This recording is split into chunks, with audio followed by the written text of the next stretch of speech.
most difficult circumstances, he always comes up with a brilliant idea that is a win-win for all parties concerned.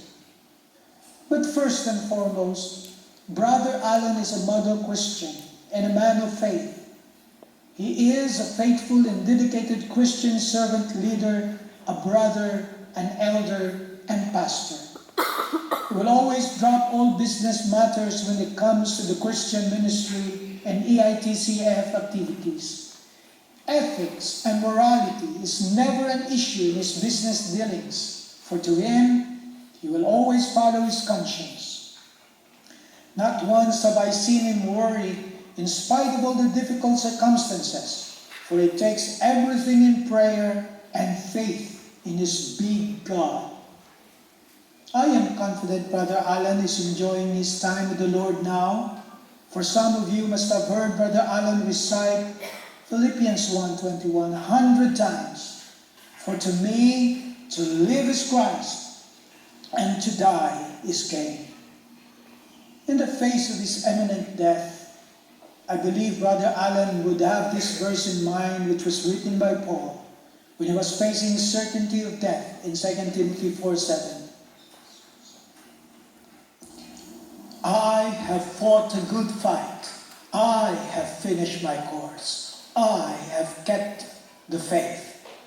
Henceforth there is laid for me a crown of righteousness, which the Lord, the righteous judge, shall give me at that day, and not to me only, but unto all of them also that love his appearing. Death, O death, where is your sting? Why should Brother Alan be afraid when in death he receives his glorious crown and will be with his Lord forever? This word is not only true for Brother Alan, but for all of us who looks forward meeting Christ and to be with him in all his glory. I believe Brother Alan is looking forward meeting us all there in that wonderful place where he is now. God bless us all. Thank you, Brother Alan. Thank you, Bien, for this very inspiring testimony. So, I was told by Pastor Johnny, try to keep the time, and I think I'm an optimist like Alan was, and I always believe that things can be done in a shorter time that they should. Colette will testify.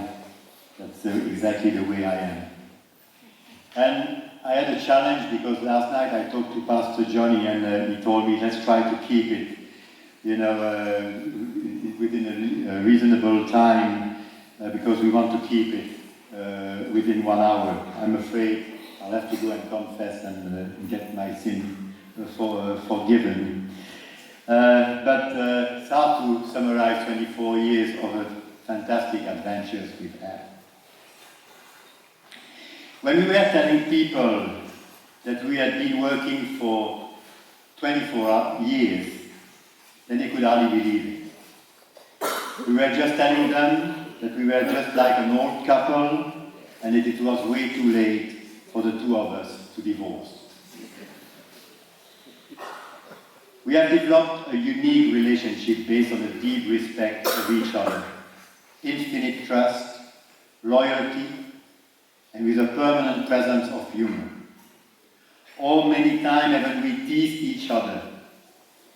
Still, 2 weeks ago, on Alan's birthday, I greeted him with, "Happy birthday, old man.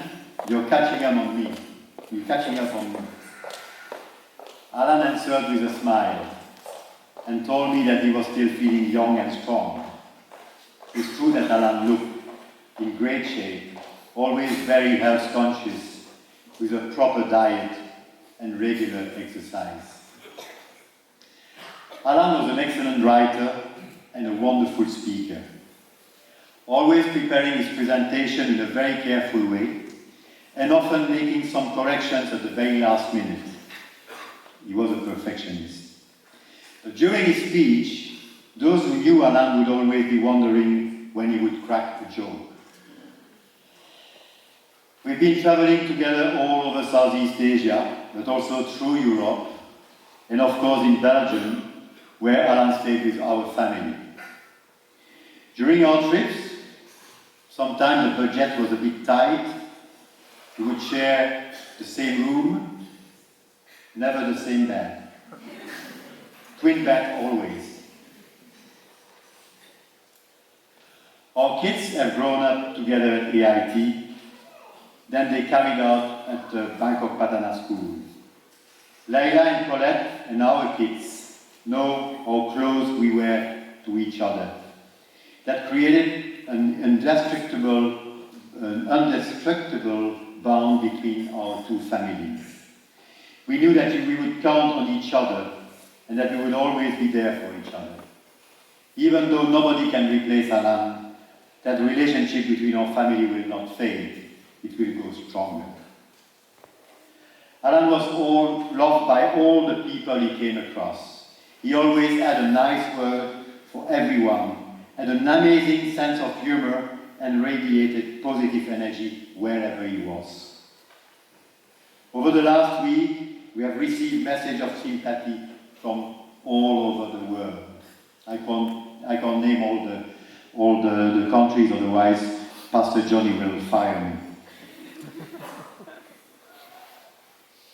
So Alan was also a spiritual guide for me. So was Brother Stanley, who came all the way from Singapore to pay his respect and celebrate the life of Alan. I knew how strong his faith was, and often he shared it with me. His life itself and the way he was respecting people from other religions was and will remain a great inspiration for me. Finally, the passing away of Alan provides vivid memories of the passing away of my dear mother. They had almost the same age when they left this world. My mother was also a strong believer, and in the terminal phase of her cancer, she asked us that when we would leave this world, we should celebrate her life and she asked the choir, and Colette was part of the choir. I was not able to sing on that day, to sing the Grand Alleluia of Handel during her funeral service. There were tears, but my mother wished that tears to be tears of joy. And now, to celebrate Alan's life, I would like us to sing an Alleluia.